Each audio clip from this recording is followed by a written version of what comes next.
বিশ্বনবী সাল্লাল্লাহু আলাইহি ওয়াসাল্লাম জানিয়ে দিয়েছেন, আস্তাগফিরুল্লাহাল্লাযী লা ইলাহা ইল্লা হুয়াল হাইয়ুল কাইয়্যুম ওয়া আতুবু ইলাইহি।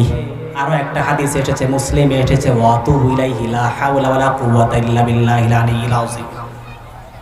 এইটুকু অ্যাড করা হয়েছে। বিশ্বনবী জানায়া দেন, যারা বেশি থেকে বেশি তওবা পড়বে, বিশ্বনবী জানায়া দেন ওই মানুষটা যদি যুদ্ধের ময়দান থেকে পালিয়ে আসে, আল্লাহ পাক সেই গুনাহটাও তার আমলনামা থেকে মুছে দেবে। যুদ্ধের ময়দান থেকে পালিয়ে আসা কবিরা গুনাহ। কি গুনাহ?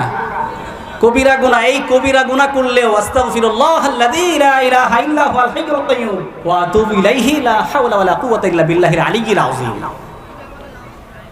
এইটুকু পড়লে আল্লাহ পাক এমন ভাবে জীবনের গুনাহগুলো মাফ করে দেবেন।